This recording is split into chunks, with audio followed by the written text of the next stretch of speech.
모두가 궁금해하는 데이터의 모든 것을 알려드립니다. 데이터에 미쳐있는 사람들과 함께하는 데이터 이야기, 데이터홀릭 지금 시작합니다. 와우. 와우. 네, 멤버 소개하고 시작하겠습니다. 김 팀장님. 네, 데이터 분석으로 밥 먹고 사는 김 팀장입니다. 반갑습니다. 반갑습니다. 반갑습니다. 박 박사님. 네, 자동화 생각에 뇌가 기계로 바뀐 박 박사입니다. 반갑습니다. 반갑습니다.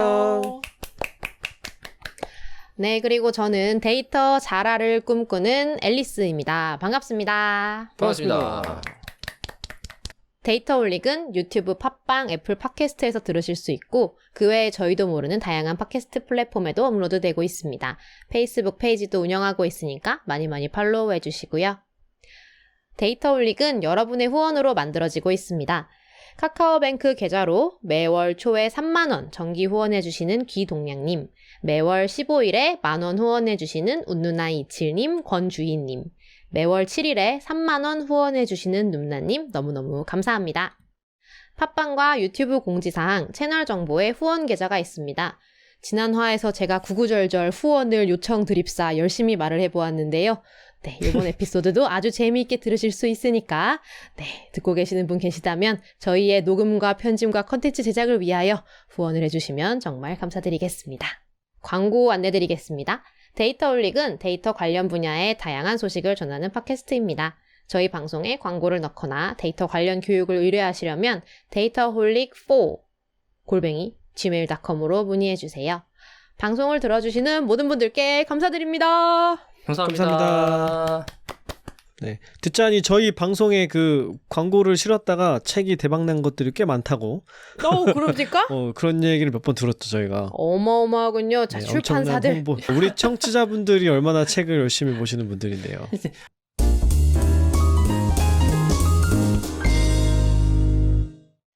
네, 그래서 이제 저희가 1부에서는 그 OPGG의 윤정환님, 그 데이터셀의 짱님과 함께 그 OPGG의 문화에 대해서 이야기를 들어보았는데요.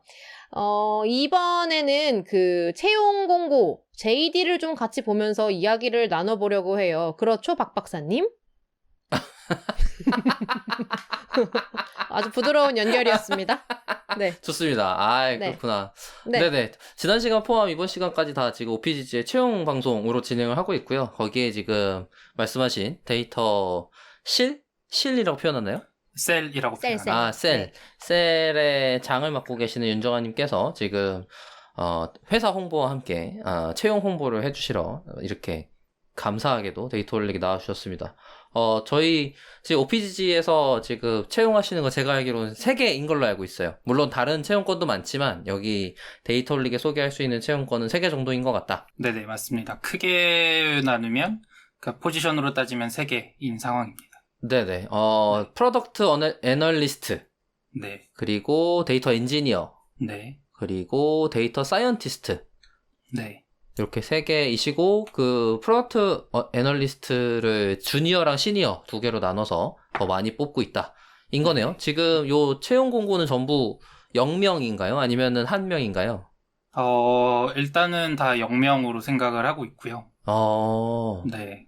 하려고 하는 거에 대한 좀 확장 개념이 상대적으로 크다 보니까. 아, 일이 많아지고 있군요. 네네. 채용을 지금 다른 일들이 더 많아지기 때문에 그걸 커버하기 위한 사람이 필요하다라는 채용인 거네요. 결혼이 네. 생겼거나 투자 받았으니까 우선 돈 써보자 이런 느낌은 아닌 것 같고. 네네. 그런 느낌은 아니고, 네. 올해 초에 데이터셀이 하는 업무를 조금 크게 재편을 하는 시기가 있었어요. 그러니까 네. 제가 이제 올 초에 셀 리드가 되면서 데이터셀이 해야 하는 역할에 대해서 좀 새롭게 정의를 하고 그거에 대해서 기존에 있었던 데이터 분석가 분들이랑 같이 좀 싱크를 맞춰서 이런 일을 OPGG에 있는 데이터 담당 조직이 하는 게 맞겠다라는 판단을 해서 그거에 필요한 인력들을 좀 추가로 채용하고 있는 단계입니다. 그러면 지금 OPGG에서 생각하는 프로덕트 애널리스트란, 데이터 엔지니어란 데이터 사이언티스트란 무엇인가 간단히 소개 부탁드려도 괜찮을까요? 네. 일단은 그거에 앞서서 그 OPGG 안에 있는 데이터 조직이 어떻게 구성이 되어 있는지를 간단히 한번 말씀드릴게요. 너무 좋습니다.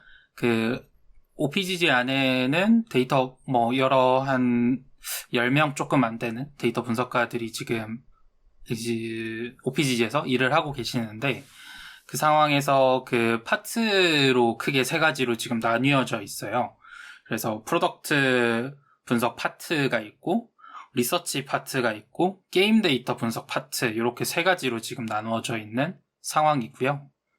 그리고 전반적으로 봤을 때 그분들이 모두 데이터 셀에 소속되어 있는 거는 맞는데 그 기존에 이제 OPGG에서 게임 데이터 분석을 그러니까 OPGG에서 데이터 분석을 한다라고 하면 많은 분들이 머릿속에 그리셨던 거는 게임 데이터 분석이었을 거예요. 그래서 게임 안에서 발생하는 데이터를 바탕으로 해서 어떤 챔피언이 성능이 좋은지 그 성능에 따라서 어떤 챔피언을 추천하고 어떤 아이템을 가라고 가이드를 할지 이런 내용들을 분석하는 분들이 게임 데이터 분석가였고 게임 데이터 분석 파트에서 일하셨던 분들인데 저조차도 게임 데이터 분석가로서 입사를 했던 케이스예요. 그게 프로덕트 애널리스트라고 볼 수 있을까요? 조금 많이 달라요. 정말요? 네, 게임 데이터 분석가 분들은 게임 안에서 나온 데이터를 바탕으로 분석 컨텐츠를 만드는 일을 하세요. 네. 소위 분석 보고서 같은 걸 만드시는 거구나. 네, 그러니까 그거를 이제 서비스에 녹일 수 있는 형태로 지표로 만들거나, 그러니까 세이버 매트릭스로 따지면 거기에 들어가는 인덱스들을 만드는 일을 한다라고 생각하시면 될 것 같아요. 우리가 왜 비즈니스 어널리스트 이렇게도 표현하는 그런 일하고도 비슷한 건가요? 지표를 만들어서 보고한다? 그거가 프로덕트 애널리스트에 좀 더 가깝고요. 서비스 운영에 필요한 정보니까 제가 네네. 얘기 드린 거는 이거는 게임 유저들을 위한 네, 거군요. 맞아요. 그래서 OPGG에서 사용하는 그 여러 가지 스코어 모델이나 OP 스코어라고 표현하는 것도 있고 챔피언 티어를 만드는 그런 로직들을 설계하거나 이런 것들을 하시는 분들이 게임 데이터 분석가 분들이세요. 어떻게 보면 이게 OPGG의 약간 전형적이기도 하고 네네. 또 OPGG라서 있는 직책인 것 같기도 하고 그러네요. 맞아요. 그래서 기존에 계셨던 분들은 그쪽 일을 담당하셨던 분들인 거죠. 그 이번에는 그 포지션은 채용은 하지는 않고 네네. 이제 확장을 하면서 이제 다른 분야를 뽑으시게 되신 거네요. 네네. 지금 그러면 이렇게 말씀하신 세 군데는 아마 회사 입장에선 더 일반적인 채용일 것 같은데요, 그러면? 네, 맞아요. 그런 쪽에 조금 더 가까울 것 같아요.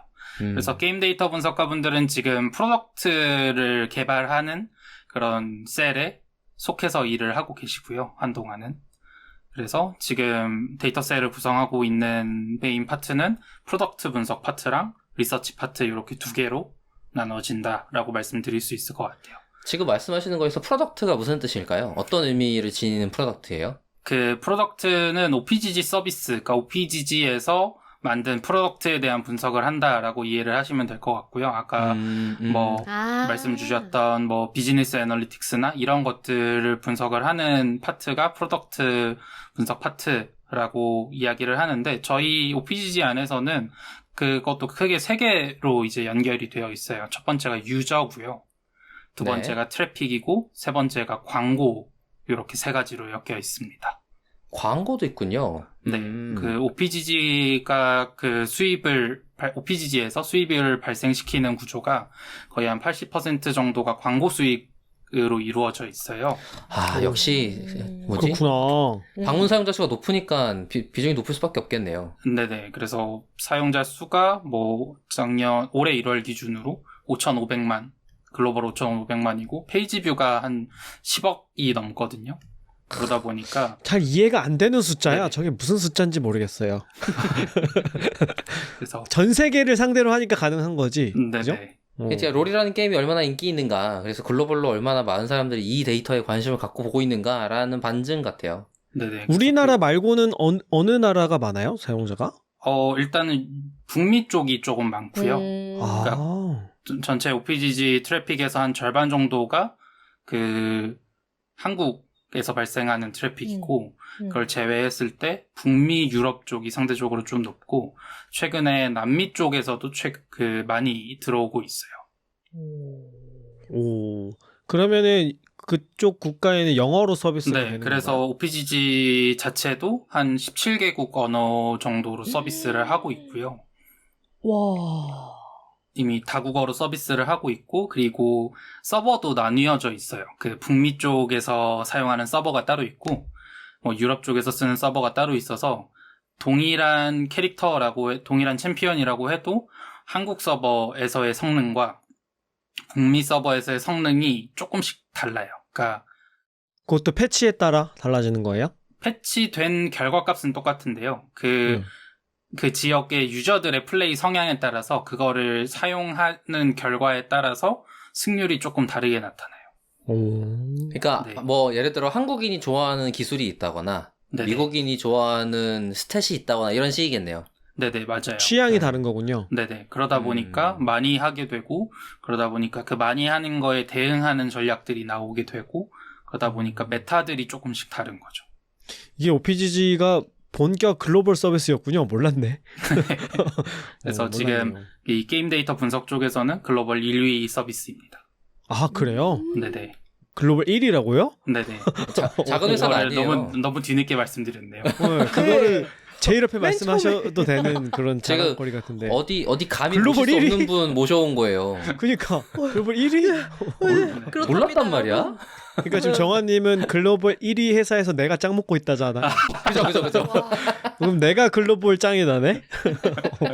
야, 그런 논리가 성립하는군요. 네. 아, 그래서 그 프로덕트가 유저, 트래픽, 광고 이렇게 나눠서 분석을 하고 있고요. 뭐 나눈다고 하기는 조금 뭐한데 이 세 개가 같은 결을 나누는 그런 요소들인 거죠. 그래서 OPGG를 방문하는 유저들, 그 유저들이 OPGG 안에서 어떻게 OPGG의 컨텐츠들을 사용하는지, 그 사용하는 트래픽을 분석을 하고, 그 트래픽을 바탕으로 어쨌든 페이지에 광고 배너들이 달려있기 때문에 어떤 식으로 광고가 노출이 되고, 그것도 지역마다 소비되는 뭐 광고를 소비하는 패턴이 조금 다르기 때문에 그런 지역이라면 국가를 의미하시는 거예요? 네, 뭐 국가, 대륙 이런 식으로 조금 다르기 때문에 그런 그런 것들을 것도 같이 엮어서 분석을 하는 게 프로덕트 애널리스트가 하는 일입니다. 와, 그럼 전 세계 유저의 데이터를 수집해서 분석을 하고 계시는 거군요. 네네, 맞습니다. 뭐야? 몰랐어요? 몰랐어요. 그러면 이 프로덕트 애널리스트의 그 주요 업무 그 채용 공고에 적어주신 거 요거를 좀 정리하는 겸해서 한번 읽어드려볼까요? 네네. 네, 그 주요 업무가 이제 방금 말씀해주신 것처럼 OPGG 서비스 및 글로벌 유저 데이터 분석을 바탕으로 한 데이터 기반 의사결정을 지원하고 서비스 관점에서의 가설 설정, 실험을 통한 검증, 그리고 서비스에 적용할 수 있는 정량적 기준을 제시, 정량적인 기준을 바탕으로 서비스를 개선할 수 있는 길군요. 실질적인 액션 플랜을 제시하고 이 과정을 측정 및 평가할 수 있는 방향을 제안. 이 로우 데이터를 정제, 가공, 적재하고 비즈니스 인사이트가 전달될 수 있도록 대시보드 및 리포트를 구성이라는 게 이제 보통 이제 분석가 분들이 하는 일이 딱 요런 업무인 걸 것 같은 느낌이 제가 분석가 안 해봐서 죄송해요. 어떻게 마무리를 할지 모르고 있었어요. 아니 네. 그러게요. 진짜 지금 보니까 딱 분석가인데요? 비즈니스 네. 분석가의 포지션인 것 같아요. 네, 그리고 지금 소개해 주신 거는 이제 시니어 프로덕트 네. 애널리스트의 그 주요 업무에 소속되는 부분이고요. 좀 요약해서 말씀드리면 결국 좀 데이터셀에서 그리고 제가 생각했을 때 가장 핵심이 되는 내용은 실험인 것 같아요. 그죠? 네. 데이터에 기반한 실험이지 A/B 테스트 포함해요. 네. 그래서 실험, 그게 뭐 꼭 A/B 테스트 형태까지 가지는 않더라도, 혼자 이제 문제 정의를 하고, 그거를 통해서 실험할 수 있게 하고, 그리고 좀 제안을 한다고 했을 때, 제가 셀에 계신 분들한테, 매번 얘기를 하고, 회사에 계신 데이터 분석가 분들한테도 얘기한 게, 그게 과연 평가를 할 수 있는지를 시스템으로 만드는 게 가장 중요하다라는 이야기를 전달드리거든요. KPI로 뽑을 수 있는가? KPI까지는 아니더라도, 그러니까 내가 적용한 예를 들어, 아까 말씀드렸던 그런 유저들이 사용하는 지표, 챔피언 티어 같은 거를 신규 모형을 적용했을 때, 이게 기존 모형보다 신규 모형이 더 나았다는 거를 어떻게 증명할 수 있을 건지, 그런 거를 측정할 수 있는 체계가 같이 들어가야 결과적으로는 서비스가 계속 성장할 수 있다라고 생각을 하거든요. 그러니까 측정 지표가 타당한가를 네네. 판단할 수 있어야 된다는 거죠. 그죠. 그러니까 신규 기능이나 아니면 기능 전환을 했을 때 이거를 좀 적절하게 평가를 할 수 있는 요소들이 있는지. 중요한 것 같아요.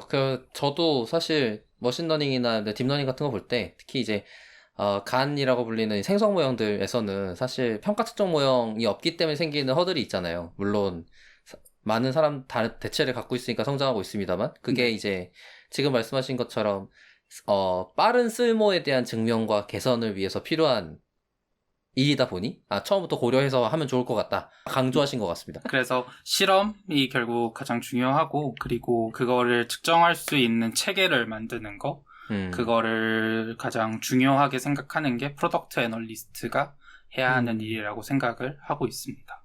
그러니까 매트릭을 만들고 다루는데 익숙한 분들이 적합하겠네요. 네네. 여기 자격 요건이 있어서 그것도 한번 읽어볼게요.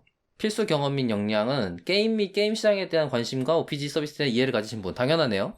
네. 서비스에 발생하는 문제를 스스로 해결할 수 있는 문제적인 능력과 논리적 사고 능력을 가지신 분. 조금 전에 말씀해 주셨고 큰 규모의 문제를 작은 단위로 재정의하고 이를 해결하기 위한 분석 과정을 설계할 수 있는 능력을 가지신 분. 이게 진짜 큰일인 것 같아요. 맞아요. 네, 그래서 지금 말씀 주신 그 부분이 주니어 프로덕트 애널리스트에는 빠져 있어요. 그치. 주니어한테 요구하면 안 되는 일이긴 네네. 하겠네요. 맞아요. 일의 단위를 정의하고 나눠서 일을 나눠주는 일을 한다는 게 엄청난 일이더라고요. 그죠. 문제를 네. 발견해야 되잖아요. 그죠. 네. 그리고 대부분이 이제 조그만한 현상들이 발생하는 거는 뭐 새로 오신 분들이나 그런 분들 정도에서도 해결을 할 수 있는데 뭔가 사업 단위가 되거나 아니면 회사 방향성에서 일어나는 문제들이 굉장히 복합적인 경우가 많잖아요. 여러 가지 요소들이 뒤엉켜서 문제가 되는 경우가 많은데 결국 그거를 해결하려면 가장 중요한 거는 걔를 한 방에 해결하려고 하는 능력보다는 걔를 잘게 쪼개는 게 가장 중요한 것 같더라고요. 중요한 것 같습니다. 또 계속해 볼게요. GA, GTM 혹은 앰플리튜드, 믹스 패널과 같은 분석 도구를 활용하여 유저의 행동을 정확하게 측정하고 서비스 분석 방법, AI, RRR, LTV, 퍼널 등을 활용하여 서비스를 개선한 경험을 가지신 분. 여기는 딱 마케터, 크로스 퍼포먼스 해킹? 마케터, 크로스 해킹 약간 이런 맥락의 키워드인 것 같은데. 네네, 맞아요. 그런 부분이 아무래도 조금 들어간 게, 왜냐면 저희가 그 회사에서 분석하는, 그러니까 유저의 행동을 분석하는 툴로서 사용하고 있는 가장 기본적인 게 구글 애널리틱스예요. 네. 그래서 구글 애널리틱스랑 그런 페이지 클릭, 전환 이런 거는 GTM으로 측정을 하고 있고 일부 저희가 앰플리튜드나 믹스 패널과 같은 트래킹 툴로 조금 전환하려고 하는 것도 생각을 하고 있는 단계여서 이런 부분이 좀 들어갔고 그리고 아까 말씀드렸던 것처럼 어쨌든 유저에 대한 부분, 유저의 속성에 대한 부분도 저희가 갖춰야 되고 그걸 기반으로 광고랑 연계가 되는 부분이 있기 때문에 마케팅을 아예 떼어놓을 수는 없는 것 같아요. 그러네요. 마케팅이랑 광고랑은 사실 동전의 양면 같은 느낌이 있잖아요. 네네. 그래서 회사 내에 퍼포먼스 마케팅을 하시는 분은 사실 따로 있기는 해요. 협업할 수 있는 사람이란 뜻이구나. 네네. 그래서 그분은 메인으로 이제 마케팅 사이드에 일을 하시는 거고, 그거가 가능하게끔 GA랑 GTM을 사용해 보신 경험이 있으신 분을 찾고 있습니다. 근데 여기 앰플리튜드나 믹스 패널 같은 툴들도 국내에서 좀 일반화되어 있나요? 사용하는 사람들이 좀 있어요? 앰플리튜드는 최근에 조금 많이 증가하고 있는 추세고요. 믹스 패널도 앰플리튜드만큼은 아닌데 그래도 최근에 좀 많이들 사용하시는 분들이 있는 것 같더라고요. 이게 왜 이쪽으로 전환을 생각하시는 거예요? GA가 보통 다 짱 먹고 있는 거 아니었어요? 일단은 문제 중에 하나가 그 회사의 장점이자 단점이 그 트래픽이 너무 많아요. 네. 그러면 GA가 문제가 되나요? 그래서 측정할 때 샘플링이 되는 이슈가 있거나 그런 건들이 GA 가. 발생을 하거든요. 정확하게 그쵸. 측정이 안 된다는 문제가 있어서 GA가 원래 무료일 때 몇 퍼센트 샘플링이지? 10%인가 30% 샘플링을 기본값으로 제공을 하고 유료도 네, 유료로 넘어갈 때 비용이 100%로 하면 비싸지는 것 같더라고요. 네, 그래서 유료도 네. 케이스에 따라서 완전히 모든 이제 모수를 제공하거나 하지는 않아서 저희도 이제 구글 애널리 GA4나 아니면 빅쿼리에 연동해서 로우 데이터를 최대한 볼 수 있는 시스템을 갖춰가고 있는 상황인데, 그래도 아무래도 메인이 구글 애널리틱스다 보니까 이거를 조금 더 정확하게, 그리고 여러 가지를 쓰시는 경우가 굉장히 많더라고요. 그죠. 앰플리튜드를 쓰고 계시면서도 GA로 측정도 하고 계시고, 그 채널에 따른 차이도 있는 상황이라서, 그래서 그런 것도 조금 다각화하려고 하는 상황입니다. 제가 아는 한 이분야의 또 최신 트렌드는 그걸 다 모아서 한 번에 트래킹해주고 데이터 보내줄게라는 도구도 나오고 있더라고요. 이 맞아요. 사용자 그걸 해주는 컨설팅 회사 같은 게 있죠. 그걸 맡아서 해주는. 그것도 있고요. 방금 말한 도구들은 결국엔 다 프론트 페이지에 심어져서 동작하게 되는데, 그러니까 기록을 위한 동작이 중복되잖아요. 그러면 여러 도구가 한 번에 있으면. 그래서 우리 도구를 쓰면 걔네에다가 데이터 다 맞춰서 전달해주고, 우리 거 하나만 동작하니까 프론트 속도가 최적화될 거야. 같은 걸 사업으로 하는 애들이 있어요. 맞아요. CDP라고도 부르기도 하는데, 네, 그게 네, 이제 네. 채널이 굉장히 여러 개죠. 앱 같은 경우에는 파이어베이스를 통해서 들어오고, 웹은 GA, 앰플리튜드나 이런 다양한 트래킹 툴에서도 들어오고, 채널이 굉장히 여러 가지니까, 그리고 그게 또 막 광고로도 연계되고 하고 있는 상황이라서, 걔를 좀 단일화할 수 있는 프로토콜이 좀 필요해요. 그래서 그런 네, 맞아요. 거를 이제 서비스 하겠다라고 하는 플랫폼들이 CDP라고 표현을 하는 곳들입니다. 교통 정리해주는 거군요. 네네. 그래서 이 사람이 모바일에서 접속한 사람과 웹에서 접속한 사람이 같은 사람이다라는 거를 알려줄 수 있게. 트래킹을 할 수 있게끔. 네네. 맞아. 그래서 소개를 해보면 SQL 및 파이썬을 활용하여 대량 데이터를 추출하고 처리할 수 있는 능력을 가지신 분, 분석 결과를 간결하고 명확하게 전달할 수 있는 의사 전달 및 문서화 능력을 가지신 분이라고 되어 있고, 네. 우대 경험님 역량으로 넘어가 볼게요. 빅쿼리가 지금 메인 데이터 레이크로 사용하시는 것 같아요. 네네. 조금 나뉘어져 있기는 해요. 게임 데이터가 메인으로 쌓이는 곳은 이제 AWS 인프라가 메인이었었는데, 아무래도 구글 애널리틱스 관련된 데이터를 저희가 익스포트 할 때 빅쿼리를 사용하기 때문에 그거에 연동해서 이제 키값으로 연동해서 쓰고 하려고 하다 보니까 빅쿼리로 많이 좀 옮기고 있는 상황이에요. 그래서요. 여기 로그 수준의 데이터 분석에 대한 전체 프로세스를 경험하신 분, AWS, GCP와 같은 클라우드 환경에서의 분석에 대한 경험이 있으신 분, 태블로, 구글 데이터 스튜디오와 같은 BI 툴 사용 경험이 있으신 분, 이 우대 경험 및 역량으로 있는 중인데, 아마 이제 클라우드 환경이 이제 많이 보편화되고 있다 보니 그쪽에 네. 대한 초기 교육 같은 게 좀 적게 들어가실 수 있는 분이었으면 좋겠다라는 우대 경험인 것 같네요. 네, 그런 것도 좀 있기는 하고요. 사실 이거를 우대 경험에 넣은 이유 중에 하나가 회사에서, 그러니까 제가 생각했을 때 가장 좋은 복지일 수도 있고 문화라고 생각하는 것 중에 하나가 그 클라우드 개발 비용을 100% 지원을 해줘요. 그래서 AWS에서 내가 아무리 높은 성능을 가진 인스턴스를 띄워놓고 그거를 이제 테스트를 한다고 해도 그게 아예 회사 결제 계정으로 연동이 되어 있어서 그 비용을 100% 지원을 해주고 있기 때문에 그런 거를 충분히 들어오셔서 시행착오를 하면서 배워나가시기에도 충분하다라는 생각이기는 한데요. 그렇다 보니까 들어와서 경험하셔도 되기는 하지만 아무래도 좀 경험이 있으시면 클라우드 상에서 어떤 파일 스토리지가 어떤 식으로 작동이 되고 그런 거에 대한 이해가 있으시면 조금 더 빠르게 적응하실 수 있지 않을까 생각해서 적어뒀습니다. 그래서 여기에 경험이 있으신 분이라고 써 있잖아요. 네, 맞아요. 경험이 있으면 되는. 네. 근데 여기 JD에 있는 이 글은 누가 쓰신 거예요? 여기는 문장들은? 이거 제가 다 썼어요. 그렇구나. 왜냐면 제가 좀 되게 감탄했던 게 문장이 잘 읽혀요. 그죠. 그래요? 저도 지금 그 생각하고 있었어요. 그죠. JD가 네. 잘 읽히기가 되게 어려운데. 되게 잘 쓰셨어요. 정한님이 쓰셨구나. 네. 그래서 저희가 이제 앞으로 보아야 될 채용 공고가 아직도 2개가 더 있기 때문에 네네. 네, 일단 이렇게 하나 지금 2가지 봤죠? 시니어 프로덕트 애널리스트랑 주니어 프로덕트 애널리스트를 이제 한 번에 네네. 본 잠깐만, 것 나 지금 같고요. 정한님 칭찬하고 있었는데. 그래요? 죄송해요. 아니. 저 진행자로서 시간의 압박을 느끼고 있었어요. 시간도 중요하긴 한데, 네. 내가 여기서 네. 뭘 봤냐면, 네. 그러니까 이런 식으로 일을 할 거라는 게 예상이 되잖아요. JD를 보면. 이렇게 정리가 되어 있고, 그러니까 의사소통이 되는 방식으로 일을 하는 문화가 팀 내에 있을 거다. 네, 이런 얘기를 하면서 칭찬하고 싶었다고요. 아, 빌드업을 하고 계셨는데. 네. 네. 근데 알아듣잖아. 나도 잘 모르는 분야인데도 알아듣잖아요. 너무 정확하게 말씀을 하셨는 게 그거를 하려고 공을 엄청 들였어요. 그런 것 같아요, 그래서 문장들이. JD를 쓰는데 거의 한 달이 걸렸거든요. 그쵸. 그래서 이거를 쓰고 셀에 계신 분들이랑도 리뷰하고 그니까. 대표님이랑도 리뷰하고 하면서 저 일단 이렇게 문장 보다가 주어랑 수로 안 맞으면 이 회사는 아니야. 이렇게 판단을 하게 되는데 깔끔하게 일하는 걸 네, 문화로 그리고 가지고 계시다. 지원하시는 분들 입장에서 상대적으로 얻을 수 있는 정보가 되게 적은 것 같아요.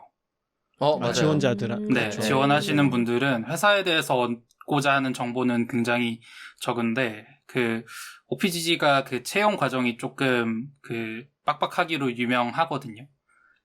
그래서 네, 그래서 그 과정에서 최대한 뭐 과제도 하고 그런 과정들을 면접도 보고 이런 과정을 거치면서 결국은 제가 이 JD를 허술하게 쓰면 제 시간이 가장 많이 뺏기더라고요. 그렇지.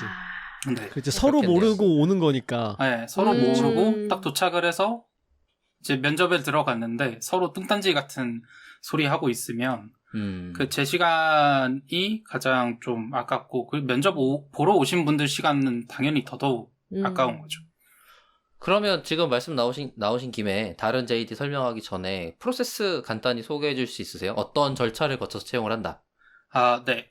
채용 프로세스는 크게 나누면 이제 4단계고요. 처음에 이제 서류 접수를 해주시면 지금은 이 과정이 굉장히 많이 줄었는데 전에는 서류가 들어오면 HR 쪽에서 1차로 스크리닝을 하고 데이터 셀에서 저랑 이제 해당 포지션에서 같이 일하실 분들이 서류를 2번을 봤었어요. 그랬었다가 최근에는 요거 과정을 조금 줄이고 과제 정도까지는 최대한 많이들 해보실 수 있게 바꿔둔 상황이고 그래서 1차에서 서류를 보고 간단한 과제를 드린 다음에 한 일주일 정도면 충분히 하실 수 있는 과제를 드리고 그 과제를 본 거를 바탕으로 보통 하루에 이게 잡힐 거예요. 그래서 기술 인터뷰랑 HR 인터뷰가 하루에 진행이 되고 요게 통과가 되면 최종 인터뷰는 저희 대표님이랑 짧게 한 30분에서 1시간 정도 하는 식으로 진행하고 있습니다. 서류 전형을 줄이고 문제 푸는 과정을 늘린 데는 어떤 이유가 있어요? 서류만 봐서는 알기가 어렵다? 이런 건가요? 네, 알기가 어려운 것도 있고 그리고 생각보다 제가 조금 느끼는 건데 글로써 자기를 표현하는 거를 힘들어 하시는 분들도 꽤 있더라고요. 네. 진짜 만나서 면접 네네. 보면은 다를 수 있잖아요. 네네, 그런 경험이 조금 쌓여가지고 이게 성의껏 썼냐랑 잘 썼냐는 또 조금 다를 것 같은데요. 그렇죠. 네. 근데 그거 구별하기가 쉽진 않잖아요. 또 보는 네네. 사람은. 그래서 과제가 일종의 그런 역할이 되는 것 같아요. 내가 이 서비스에 대해서 얼마만큼 관심이 있고 그거를 바탕으로 과제를 풀어낼 수 있는지를 서류랑 같이 보니까 저는 서류만 보는데도 시간이 굉장히 많이 걸렸었는데 그러니까 이제 HR 담당하시는 분들께서 이제 신경을 더 써주시는 거죠. 그래서 과제까지 한 번에 볼 수 있게 해주시니까 그게 훨씬 더 나은 것 같더라고요. 힌트 같은 거 주실 수 있어요? 어떤 과제 나오는지? 힌트. 뭐 그냥 분야라도. 뭐 일단은 게임일 것 같아요. 로그 데이터. 분석이거나 뭐 이런 비슷한 이런 필드 문제이지 않을까요? 네, OPGG 안에 있는 데이터를 직접 드리고요. 그리고 아. 저희가 보통 생각했을 때 섭섭하지 않게 데이터를 드려요. 감당하기 어려울 정도로 준다. 네, 그런 것도 있어요. 네가 한번 돌리나 보자. 네. 이렇게. 결과물이라도 내면 자격이 되는 거구나. 그렇죠. 오픈. 뭐 그렇게 생각하실 수도. 왜냐면 양도 결국 좀 제가 생각했을 때는 큰 양을 다루는 것도 중요한 기술이라고 생각을 하거든요. 맞아요. 요즘은 컴퓨팅 파워가 워낙 좋아졌기 때문에. 그러면 큰 데이터를 다뤄본 경험이 있는 사람들이 유리할 수 있겠군요. 그 유리할 수는 있는 확실히 유리한 것 같기는 해요. 근데 그게 아니더라도 뭔가 그렇다고 해서 막 분산 환경을 써야 할 정도의 스케일을 들이지는 않기 때문에. 근데 PC에서 해결이 되는데. 네네. 근데 그거를 이제 한 방에 읽어드리기에는 조금 무리가 있을 수도 있는 거죠. 그러니까 학교 레벨에서 알고 있는 기초적인 것만으로 해결이 안 되는 수준 정도로 드린다인 것 같아요. 네. 그래서 거기서 제가 좀 확인해보고 싶었던 게 그 검색 능력도 좀 거기서 확인을 해보고 싶었던 부분인 것 같아요. 문제를 해결하기 위해서 당면하는 문제를 그냥 스스로 빨리 해결해내서 기간 내에 네. 문제를 끝낼 수 있느냐? 네. 그래서 좀 싫어하실 수도 있을 것 같은데 그 자료 데이터를 전달 드릴 때 CSV로 절대 안 드려요. 오. DB로 주실 것 같은데 이 정도면? 그 제이슨으로 드려요. 아, 제이슨을 오. 주세요. 네. 자, 청취자 여러분들 제가 많이 알아냈죠? 너무 많은 걸 알려드린 많이 것 같긴 뽑아냈습니다, 한데. 제가. 아니 근데 사실 이 정도면 서류 통과만 할 수 있는 수준이어도 OPGG를 지원하는 게 그 지원자 입장에선 좋은 경험하는 셈인데요. 네. 그렇지. 그쵸. 그래서 CSV는 그냥 CSV 리드하면 뚝딱 끝나는데 제이슨 실제로 OPGG에 입사하게 되면 대부분 다뤄야 하는 데이터들이 그런 식으로 중첩되어 있는 데이터들이거든요. 그쵸. 거의 그리고 회사 내에선 대부분 제이슨 쓰는 것 같아요. 네. 요즘은 더욱더. 네. 네네. 그러다 보니까 그거를 딱 당면했을 때, 그리고 제이슨 데이터를 읽는 방법은 그렇게 검색을 했을 때도 완전 어려운 방법은 아닐 거라서, 그래서 그거를 통해서 적용할 수 있으면 되니까. 네네. 어떻게 해결하시는지를 보고 싶은 경우도 있어서, 그래서 오히려 그런 중첩된 형태의 자료 구조가 익숙한가를 보기에 도움이 될 것 같아요. 왜냐면 이제 개발자들은 그런 중첩 자료 구조에 대해서 어색하지 않을 수 있겠는데 분석가분들은 이런 엑셀 형태의 태블로. 2차원 자료형까지만 다루는 경우가 훨씬 많잖아요. 네네. 그렇죠. 근데 이제 컬럼 안에 컬럼 있고 컬럼 안에 컬럼 있는 형태의 데이터라는 게 생각보다 R이든 파이썬이든 어떤 언어로 다 핸들링하게 됐든 굉장히 신경 쓸 게 많고 불편한 작업이거든요. 그래서 네네. 그게 많이 익숙해져 있는가도 되게 큰 경험치가 되거나 아니면 그거가 어색하더라도 해낼 수 있는가 이런 거를 보실 것 같아요. 네, 그래서 그런 것도 있고, 양도 제가 기억하기로는 그 과제용 데이터에 들어가는 로우가 100만 단위였던 것 같아요. 그래서 대부분 막 한 500줄, 1000줄 정도 되는 샘플 데이터 주고, 그쵸. 그냥 예시 데이터쯤 주는 거지. 네, 분석을 하라고 하는 경우가 굉장히 많은데, 제가 경험해봤을 때 그러면 좀 유의미한 결과를 내기도 굉장히 어렵더라고요. 그리고 저희는 뒷부분에서 나오는 이제 그거를 바탕으로 제안 같은 거를 해야 되는데 그 데이터 자체가 심플하다 보니까 나올 수 있는 제안이 좀 뻔해져서 그쵸. 단순해지죠. 네. 그럴 바에는 조금 더 큰 데이터를 드리고 그걸 통해서 네, 해보실 수 있는 거를 좀 다양하게 해보실 수 있게 하게 이제 설계를 해뒀습니다. 자, 그래서 이제 우리 방송 들으셨던 분들 일단 몇 점 먹고 들어간다. 네. 그렇죠. 지금 예상 가능한 문제니까 우선 지원하고 기본빵은 미리 제이슨 찾아보고 막 이러는 거지. 여기서 나온 것들만 학습하더라도 그 세이브되는 시간이 아 그럼요. 당장 지금 문제만 시간 해도 싸움인데 시간 싸움. 모르고 시작했으면 당장 한 이틀 버릴걸요? 그럼요. 당황하게 되니까. 그럼요. 아주 유익한 방송을 지금 하고 있습니다.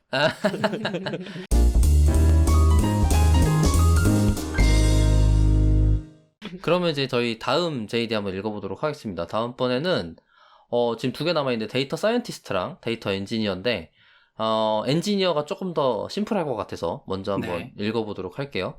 주요 업무는 데이터셀의 안정적이고 효율적인 분석을 위한 인프라의 고도화 및 관리, OPGG 서비스 및 유저 데이터 분석을 위한 ETL 프로세스 설계 및 구현, MLDL을 활용한 모델 서빙 시스템 개발 및 운영 이라고 되어 있고 자격 요건으로는 게임 관련 서비스에 관심도, 파이썬 활용한 개발에 능숙하고, 도커에 익숙하고, 그 다음에 데이터 파이프라인 도구 사용 경험이 있으신 분, 그리고 데이터 분석가, 사이언티스트 및 타팀과의 커뮤니케이션이 원활하신 분. 이거 저도 공감 진짜 많이 가요. 이제 데이터 엔지니어링 필수에다가 팀에서 넣어놓으셨네. 네. 그럼요. 데이터 엔지니어링 팀이 개발자가 될 가능성이 굉장히 높기 때문에 분석가분들이랑 커뮤니케이션 한다는 건 또 큰 허들 중에 하나거든요. 맞아요.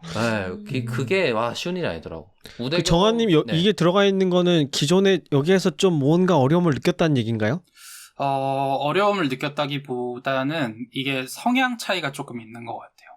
아. 어떤 그 분석가 분들이랑 아무래도 개발을 다루시는 분들, 그리고 그 보통 많이들 표현하는 것 중에 하나가 개발자의 독성 있는 말투 막 이런 걸로 아티클도 막 많이들 나오고는 하는데, 아무래도 그 데이터 엔지니어는 분석보다는 엔지니어링 사이드에 조금 더 가까운 것 같아요. 제가 생각했을 때는.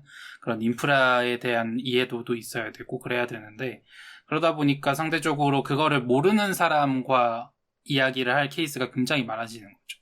그래서 분석가가 대부분 그런 상황이잖아요. 그래서 분석으로 나온 결과물을 좀 상대적으로 그쪽 지식이 없는 분들에게 설득을 하고 이런 작업들이 많은데, 그러다 보니까 데이터 엔지니어 분들께서도 그런 좀 호의적으로 커뮤니케이션을 할 수 있는 그 스타일이신 분들이면 훨씬 더 좋을 것 같다라는 생각이 들었어요. 그러니까 상대가 모르는 거에 대해서도 충분히 모를 수 있다라고 그러니까 생각하고 소통해 주실 수 있는 분들이면 좋을 것 같다는 생각했습니다. 저는 좀 신기하게 느꼈던 점이 보통은 이 역량을 데이터 분석가한테 많이 요구하잖아요. 데이터 분석가한테 니네는 커뮤니케이션 능력도 있어야 된다라는 얘기는 되게 일반적으로 하는데 엔지니어한테도 요구하는 거는 저는 조금 생소하게 느껴져서 네. 근데 생각해보니까 대화를 하는 거니까 양쪽 다 잘해야지 하는 생각도 그죠. 드네요. 근데 조금 더 데이터 엔지니어가 그 개발자분들이랑 이야기할 케이스가 굉장히 많을 것 같다는 생각이 들었어요. 그러니까 그 회사 안에 모든 데이터 인프라를 다 데이터 셀이 관리하는 거는 아니거든요. 그래서 서비스에 필요한 그런 백엔드 인프라는 엔지니어링 셀이라는 곳에서 관리를 메인으로 하시는데, 그쪽에서 뭐 데브옵스 셀도 있고, 그럼 그쪽에서 데이터 셀을 위한 인프라를 갖추고 지금 갖추어져 있는 거를 확장하고 하는 케이스들이 쭉쭉 있을 텐데, 그런 케이스에 대해서 좀 소통하고 그거를 또 분석가들이랑 데이터 사이언티스트들이랑 이야기해야 하는 부분들이 있을 거라서 요거를 좀 중요하게 넣었던 기억입니다. 그러니까 그런 거네요. 기존의 데이터 파이프가 굉장히 여러 군데랑 연결돼 있으니까 네네. 그때마다 다 커뮤니케이션 업무가 생길 테니까 네네. 그걸 그래서 효율적으로 해야 된다. 맞아요. 그래서 이 포지션이야말로 어떻게 생각하면 데이터 분석가에게 커뮤니케이션은 좀 필수인 것 같고요. 근데 그쵸. 정리해서 전달하는 게 일이니까. 그죠. 근데 데이터 엔지니어 분이 이런 능력을 꼭 가지신 분이면 훨씬 더 소통하기 편할 것 같다라는 생각을 했어요. 아니 공감이 좀 많이 가는 것 같아요. 특히 이제 저도 이제 프로덕트에 있으면서, 그러니까 제품을 출시하는 쪽 팀에 있으면서 개발자분들이 가지는 이 코딩에 대한 감각이 분석가분들이랑 많이 달라요. 그러다 보니까 그 다른 부분이 스스로들에게는 상식인 부분이 너무 달라서, 그렇지. 서로에게 이건 알 거라고 생각하는 게 다른 거죠. 서로에게 기본값인 게 다른 부분인 걸 커뮤니케이션 할 때 그거를 불편하지 않게 전달하는 능력은 되게 생각보다 고급 능력이더라고요. 맞아요. 그 예시를 제가 단적으로 써먹는 게 0,0의 좌표를 생각하는 위치가 서로 달라요. 맞아요. 어떻게 달라요? 절대 좌표계가 아닌데 상대 좌표계에서 기본값이 다르다니까. 맞아. 뭔지 알겠어. 분석가들은 좌표 평면을 생각하기 때문에 그렇지. 왼쪽 아래가 0,0이거든요. 왜냐면 대부분의 통계 분석 관련된 책을 보면 다 그렇게 생겼거든. 그지. 이렇게 2차원 평면산의 산점도를 찍어야 되니까. 스캐터 플롯을 찍어야 되니까. 근데 개발 영역에서는 0,0은 이제 행렬이나 배열을 생각해야 되기 때문에 좌상단이 0,0이에요. 네. 선대를 했느냐의 문제인 건가요? 그러니까 0,0이라고 하면 이러면서 말을 시작했는데 딴 생각들을 하고 있는 거잖아. 그림이 진짜 다른 거네. 머릿속의 그림이. 그러네요. 와, 엄청난 오해가 일어나겠네요. 이제 여기서 개발자가 분석가 말을 못 들으면 분석가가 짜증내고, 그렇지. 개발자가 분석가한테 말했는데 분석가가 못 알아들으면 개발자가 짜증내는 거죠. 그치. 그러니까 근데 짜증낼 문제가 아니라 그냥 베이스가 다른 거니까. 맞춰주는 역할을 누군가 해야 되겠네요. 개발자는 분석가가 코드를 치니까 개발자라고 착각해요. 제 생각엔 그런 것 같아요. 굉장히 큰 오해지 그거는. 예, 예. 그 사람들은 개발자가 아니거든요. 그냥 코딩이라는 도구를 쓸 줄 아는 분석가인 거지. 맞아요. 개발을 하려고 코드를 쓰는 건 아니니까. 개발이랑은 그냥 다른 일을 한단 말이에요. 그 코딩을 엑셀처럼 사용하는 거지. 코딩을 할 줄 아는 사람이 아니에요. 그렇죠. 예, 그래서 그게 스크립트를 쓸 뿐인 거지. R이랑 파이썬을 쓸 줄 안다 뿐인 거지. 맞아요. 그래서 그런 것들을 이제 개발자 쪽에서 이제 서로 다른 사람이라는 걸 알고 이제 커뮤니케이션 할 때 좀 더 유연하게 대처할 수 있는 사람이었으면 좋겠다. 그리고 그게 필수다. 네. 역량으로서 중요한 일이다. 네, 그게 이제 데이터 셀에 계신 분이 그 역량을 가지는 게 더 중요한 것 같다라는 생각이 들어서 그래서 여기 작용 요건에 적어두었습니다. 네. 그리고 또 뒤에 보시면 유저 로그 혹은 GA4 데이터에 대한 활용 경험 있으신 분. 아, 그쵸. GA가 버전이 바뀌었죠, 한번. 네네. 네. 그래서 그 경험이 있으시면 좋겠군요. 그 다음에 확실히 인프라니까 AWS랑 GCP를 지금 메인으로 쓰시는 것 같아서 그쪽 네네. 클라우드 경험이 있으면 좋겠다. 그 다음에 분산 처리를 활용한 서비스 경험을 가지신 분. 아마 프로덕트 쪽 데이터 엔지니어링 팀 아니면 개발팀이랑 협업할 일이 있어서 내건 우대 요건인 것 같네요.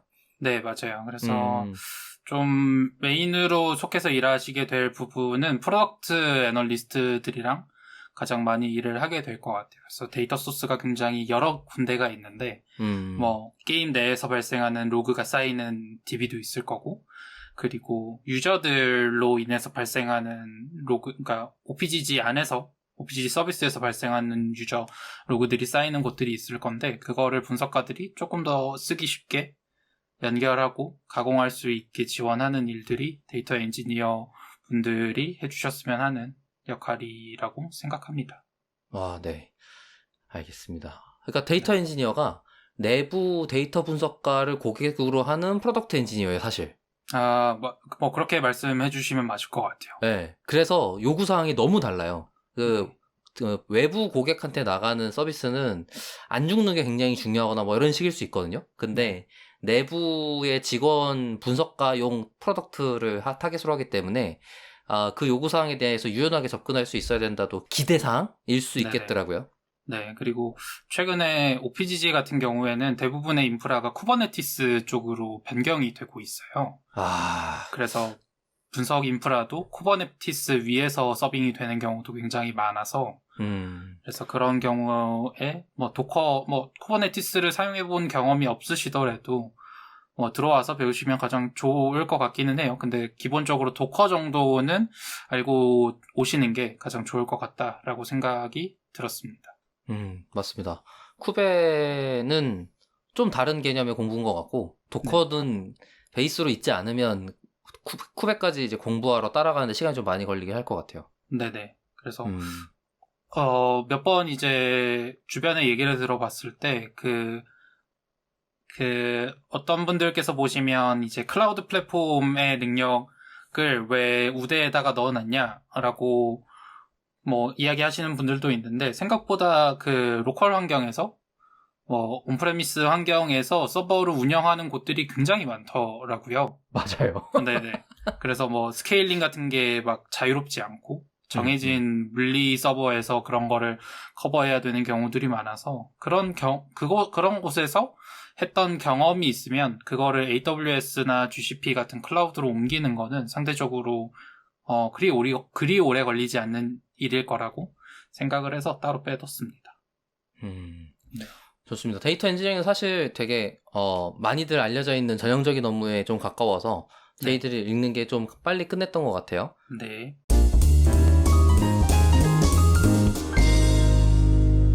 다음번 JD는 데이터 사이언티스트입니다.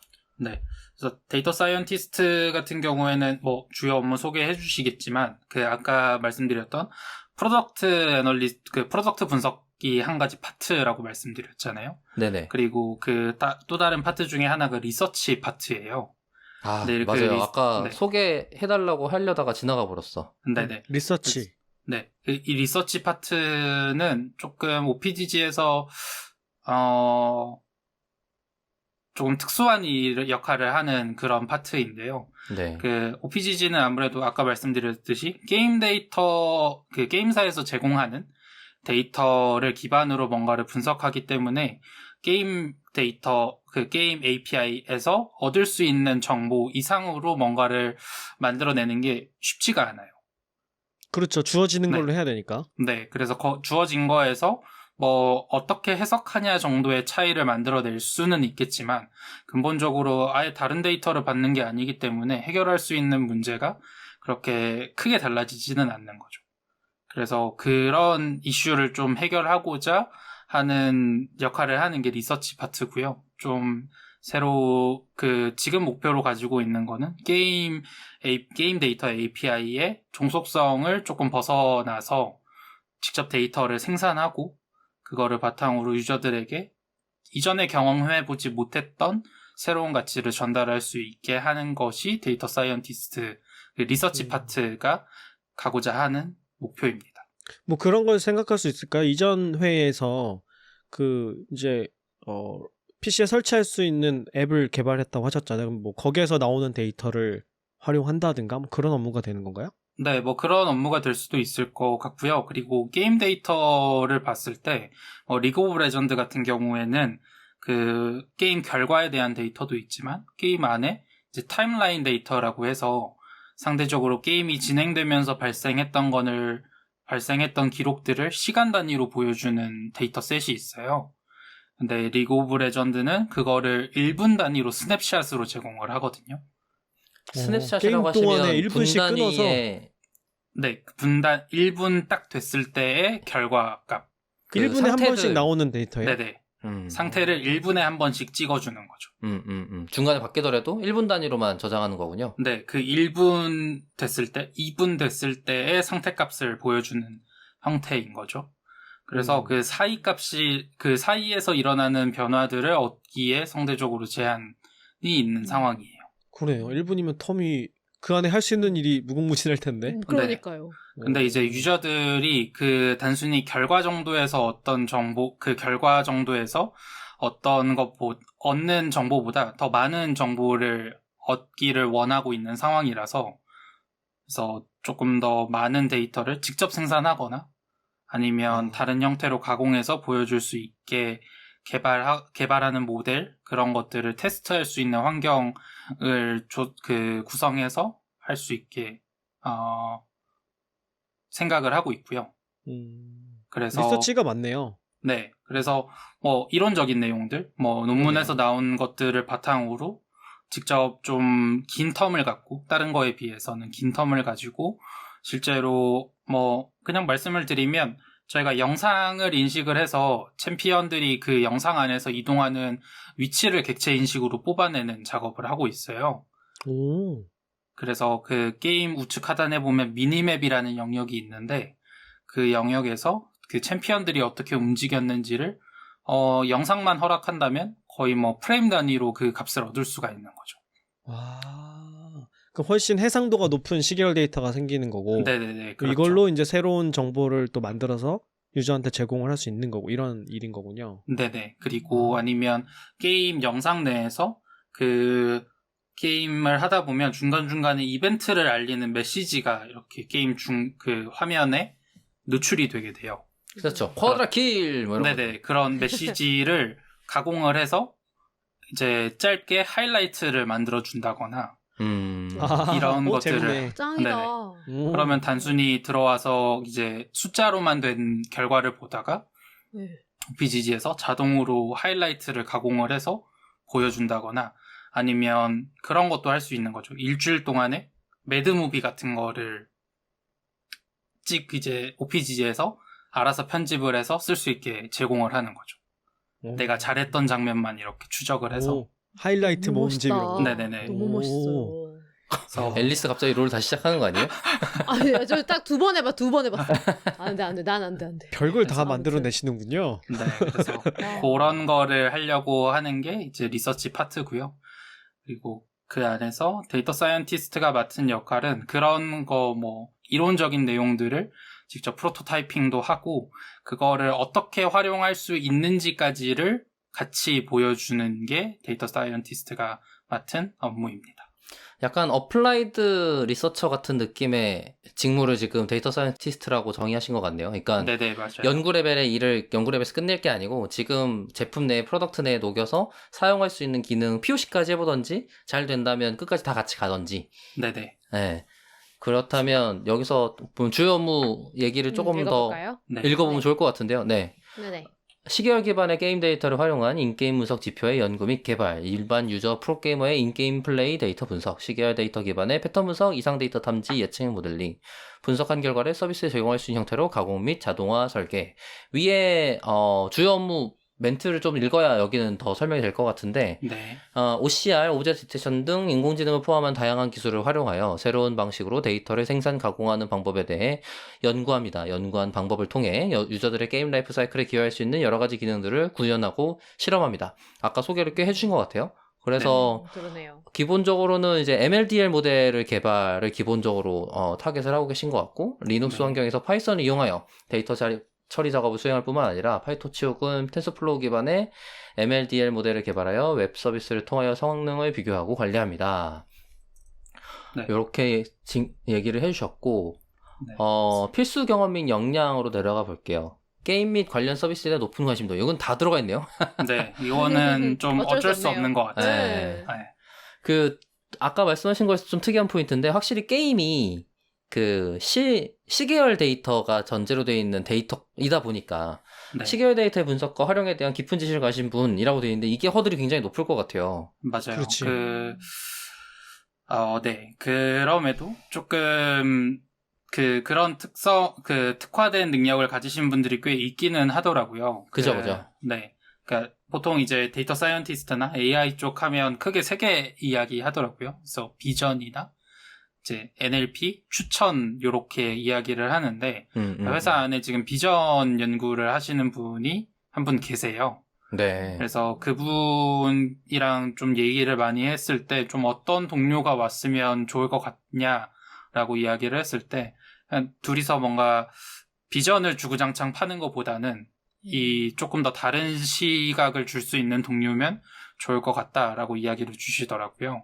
그래서 결국 게임이다 보니까 단일 경기 아니면 여러 경기를 뭉쳐서 분석을 할 때 이게 시간에 따라서 어떻게 흐름이 변화됐는지를 정량적으로 측정해낼 수 있는 게 게임에서는 굉장히 중요하거든요. 그래서 시간이 흐름에 따라서 뭐 주도권이 어떻게 바뀌어 나갔는지 이런 거를 그냥 결과만 놓고 보는 게 아니라 시간에 따라서 변화할 수 있게 뭔가 지표를 설계하거나 그런 문제 해결을 할 수 있는 능력을 가지신 분을 좀 찾고 있습니다.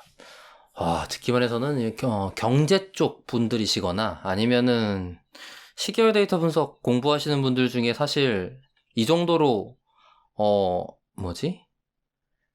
잘 관리된 시계열 데이터 환경이 없을 것 같거든요. 그러니까 더 고도화된 시계열 데이터 분석 기법을 적용할 수 있는 여지들이 굉장히 많이 보이고 그게 이제 뭐 전형적인 우리나라에서 뭐 거시지표 갖다가 하는 뭐 계절성 이런 거 말고 더 많이 특수하게 많은 분석하거나 더 연구적인 측면에서 도입할 수 있는 부분들이 많이 느껴져서 시계열 데이터 분석이 전공이시거나 아니면은 관련해서 계속 커리어를 쌓으시는 분들 입장에서는 굉장히 좋은 자리지 않나 이런 네. 생각이 듭니다. 아마 딥러닝 연구하시는 분들 중에 이쪽 파는 분들이 계실 수도 있을 것 같아요. 네네네.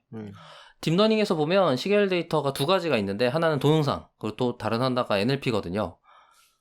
그래서 방금 말씀하셨던 추천 말고도 강화학습 네네. 쪽도 시뮬레이터 기반한 시계열 데이터 분석이라고도 볼 수 있는 거라서 아마 네. 비슷하게 볼 수 있지 않을까 싶습니다. 네. 그리고 어쨌든 게임 지금 리서치 쪽에서 주로 다루는 데이터의 소스가 영상이다 보니까 그거와 관련된 분들이 조금 있지 않을까라는 생각을 가지고 있어요. 그리고 한 가지 더 말씀드리고 싶은 거는 이게 아까 앞에서 말씀드렸던 거랑은 조금 다른데 앞에서는 어떤 언어든 자유롭게 쓸 수 있게 장려를 한다라고 이야기를 했지만 1편에서 네네.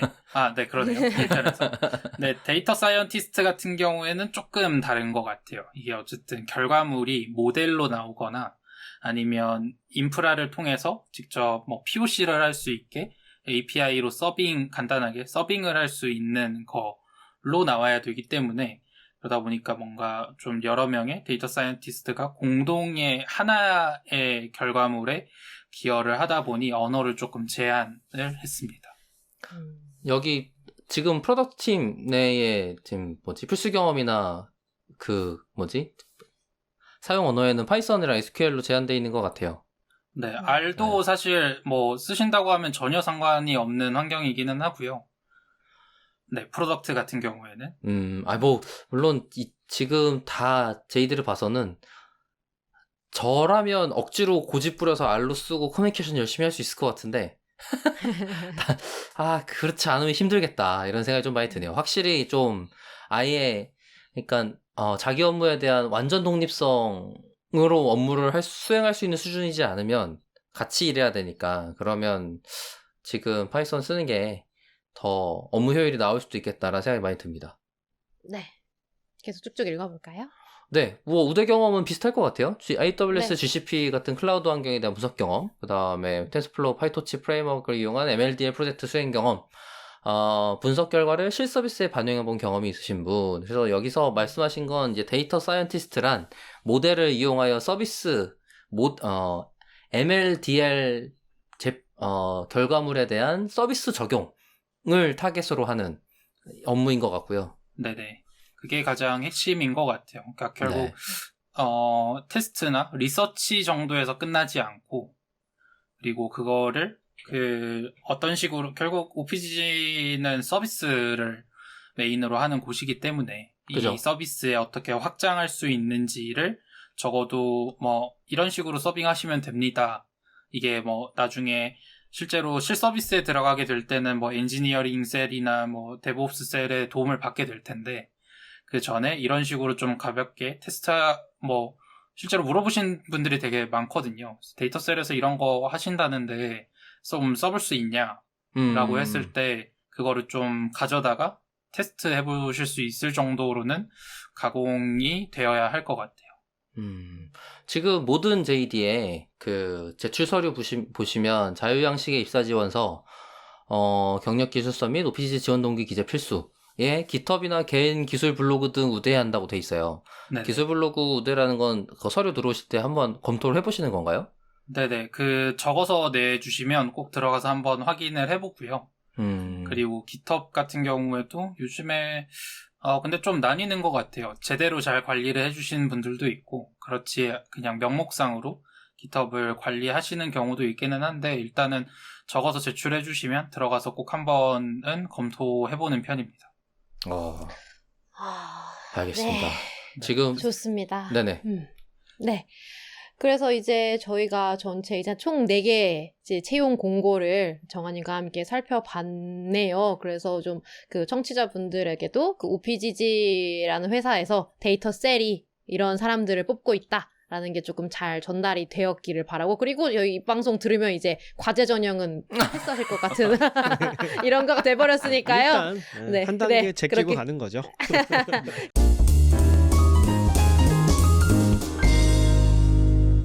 오늘 이렇게 너무 즐겁게 이야기 나누었는데 방송을 이제 어느 정도는 마무리를 해야 할 시간이 된 것 같아요. 네, 그래가지고 아무래도 오늘 정말 얘기를 많이 해주신 정한님의 오늘 방송 총평 소감 한번 들어보고 싶습니다. 일단은 이렇게 뭐 단순히 채용 공고를 내는 것뿐만 아니라 같이 좀 읽어보고 이거에 대해서 좀 자세히 전달할 수 있게 기회를 좀 주셔서 매우 감사하고요. 그리고 한 가지 꼭 좀 전달을 드리고 싶은 얘기는, 그러니까 제가 앞에서도 말씀드렸듯이 JD를 쓰는데 굉장히 공을 많이 들였어요. 티가 나는 거죠. 한 달이나. 네. 그런 이유가 이제 적절한 우리랑 잘 맞는 분들이 회사에 오기 위해서는 우리가 그만큼 많은 거를 까발려 놔야 된다. 많은 걸 보여줘야 그거를 읽어보시고 회사에 나랑 진짜 적합하겠다라고 생각해서 지원을 해주실 테니까요.